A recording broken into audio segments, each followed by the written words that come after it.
नमस्कार, आप देख रहे हैं सीधी लकीर, जहां हम आपके लिए लेकर आते हैं देश और दुनिया की सबसे बड़ी खबरें जिन्हें जानना है जरूरी।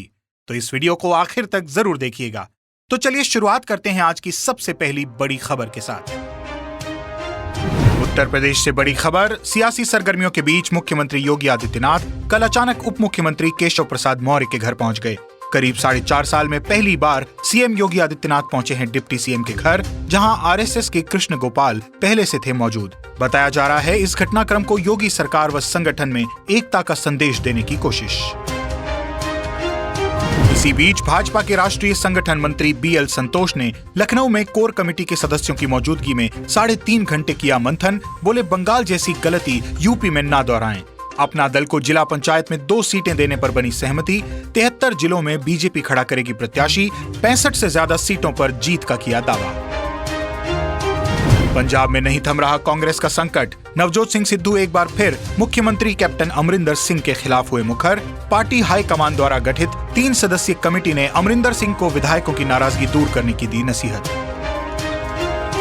शरद पवार के घर पर हुई राष्ट्रमंच की बैठक। टीएमसी के यशवंत सिन्हा सहित सीपीआई, सीपीएम, समाजवादी पार्टी और आम आदमी पार्टी के नेता भी हुए शामिल। हालांकि तीसरे मोर्चे की कवायद से किया इनकार। कहा, यह बैठक पूरी तरह से है गैर राजनीतिक। बिहार में लोक जनशक्ति पार्टी में जारी अंदरूनी कलह। रामविलास पासवान के निधन के बाद पहली बार चिराग पासवान ने बीजेपी पर साधा निशाना। कहा, कठिन समय के दौरान भगवा दल नहीं नजर आ रहा साथ। कहा, पार्टी को अपने राजनीतिक भविष्य के बारे में इस आधार पर ही लेना होगा निर्णय कि कौन उसके साथ खड़ा था और कौन नहीं।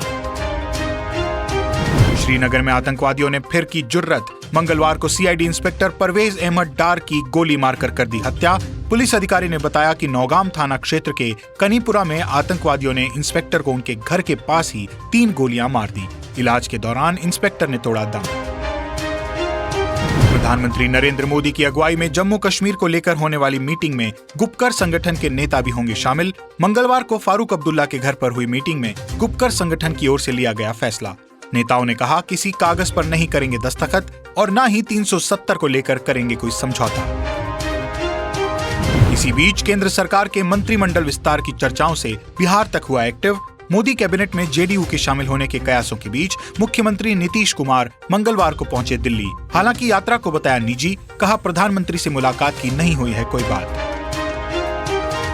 वित्त वर्ष 2020-21 में पिछले वर्ष की तुलना में पेट्रोल और डीजल पर सरकार ने वसूला 25% ज्यादा टैक्स, जबकि महंगाई और लॉकडाउन के कारण 10% कम रही खपत। 4.69 लाख करोड़ के इनकम टैक्स कलेक्शन के मुकाबले 5.25 लाख करोड़ रहा पेट्रोल और डीजल पर एक्साइज ड्यूटी और वैट के जरिए लिया जाने वाला कर। इसी बीच मंगलवार को फिर बढ़कर अपने उच्चतम स्तर पर पहुंचे पेट्रोल और डीजल के दाम।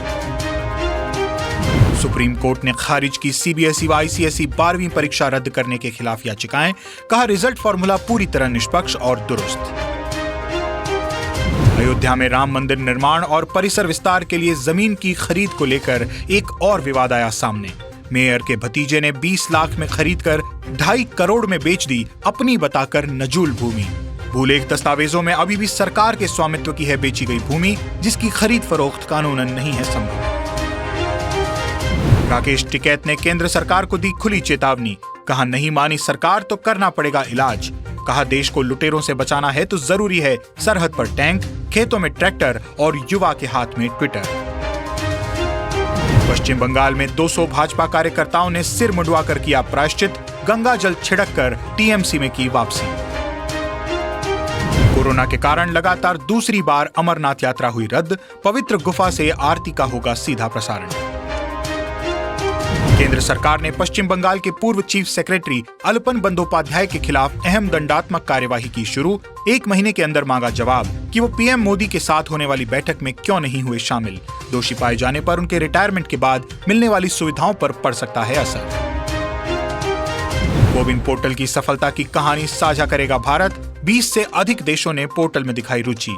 30 जून को डिजिटल माध्यम से कोविन वैश्विक सम्मेलन किया जाएगा आयोजित, जिसमें दूसरे देशों का प्रतिनिधित्व करने वाले स्वास्थ्य और प्रौद्योगिकी विशेषज्ञ लेंगे हिस्सा। यूएई और इराक समेत कई देशों ने अपने कोविड टीकाकरण कार्यक्रम को चलाने के लिए कोविन तकनीक के बारे में सीखने में व्यक्त की है रुचि। अब योग पर भी नेपाल ने किया दावा। पीएम केपी शर्मा ओली बोले, भारत में नहीं हुई थी शुरुआत। कहा, एक राष्ट्र के तौर पर भारत के उभार से कहीं पहले योग नेपाल में था प्रचलित, लेकिन भारत ने इसे अंतर्राष्ट्रीय स्तर पर दिलाई ख्याति। नेपाल योग पर सही ढंग से नहीं कर सका अपना दावा। अब स्टॉक मार्केट अपडेट। उतार चढ़ाव के बीच सेंसेक्स निफ्टी फ्लैट हुए बंद। ऑटो सेक्टर में रही तेजी। कारोबार के अंत में सेंसेक्स 14.25 अंक की मामूली बढ़त के साथ 52,588 के स्तर पर हुआ बंद, तो वहीं निफ्टी 26.25 अंक की मजबूती के साथ 15,772 के स्तर पर हुआ बंद। अब देश में सराफा बाजार का हाल। सोने की कीमतों में मंगलवार को रहा तेजी का रुख, तो वहीं चांदी के दामों में दर्ज की गई मामूली गिरावट। सोना 46,168 रुपए प्रति 10 ग्राम पर रहा, तो वहीं चांदी रही 66,475 रुपए प्रति किलोग्राम पर। मिजोरम के खेल मंत्री रॉबर्ट रोमाविया रोयते ने किया अनोखा ऐलान। अपने निर्वाचन क्षेत्र में सबसे अधिक बच्चों वाले माता पिता के लिए 1 लाख रुपए नगद प्रोत्साहन राशि देने की घोषणा। कम जनसंख्या वाले मीजो समुदायों को जनसंख्या वृद्धि के लिए प्रोत्साहित करने के लिए उठाया कदम। भारत और न्यूजीलैंड के बीच खेले जा रहे विश्व टेस्ट चैंपियनशिप फाइनल के 5वें दिन खेल हुआ खत्म। भारत ने दूसरी पारी में 2 विकेट के नुकसान पर बनाए 64 रन। चेतेश्वर पुजारा 12 और विराट कोहली 8 रन बनाकर हैं नाबाद। भारत ने न्यूजीलैंड पर 32 रन की बनाई बढ़त। आज रिजर्व डे का इस्तेमाल कर खेल बढ़ेगा आगे, लेकिन परिणाम आना लग रहा है मुश्किल। नई गाइडलाइन के दूसरे दिन सुस्त हुई वैक्सीनेशन की रफ्तार। 52 लाख लोगों को लगा टीका। पहले दिन देश में रिकॉर्ड 84 लाख से ज्यादा डोज लगाए जाने के बाद अगले दिन ही फिर सुस्त हो गई रफ्तार।